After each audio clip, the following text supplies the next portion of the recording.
Sono Giuseppina Liggi, sono funzionario del settore ambiente della provincia di Cagliari.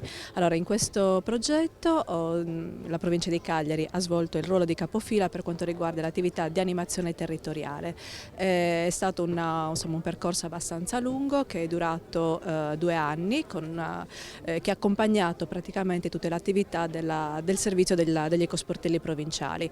In particolare come provincia abbiamo curato proprio la gestione della gara, ma anche la gestione del servizio, delle varie iniziative, quindi abbiamo realizzato degli incontri sul territorio e abbiamo organizzato anche questo incontro conclusivo che è un po' il coronamento di tutto il progetto.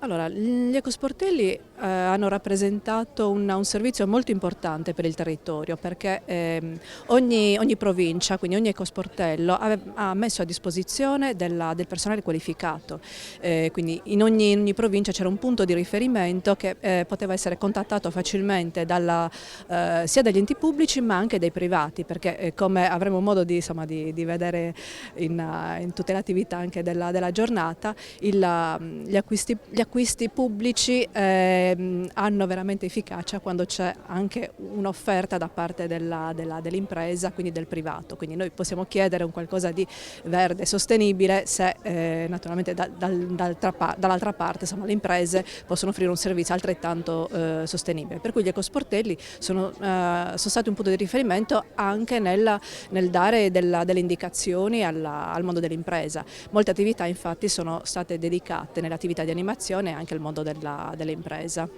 A livello ministeriale i criteri ambientali sono stati declinati per molti delle cosiddette categorie merceologiche, cioè dall'edilizia alla carta, ai servizi di pulizia, per cui diciamo che a seconda ovviamente dell'argomento naturalmente le caratteristiche saranno diverse, per cui non so, quando parliamo di un servizio, il servizio di pulizia ad esempio, l'utilizzo di prodotti biodegradabili, l'avere un sistema di gestione ambientale o della qualità che può comunque certifica l'operato conforme all'ambiente, ai criteri ambientali dell'impresa. L'esempio più banale invece è forse la carta, quindi l'utilizzo di materiali riciclati, eccetera. Quindi diciamo che ci sono diversi argomenti dove un'impresa può agire e può essere considerata sostenibile, può offrire un servizio sostenibile.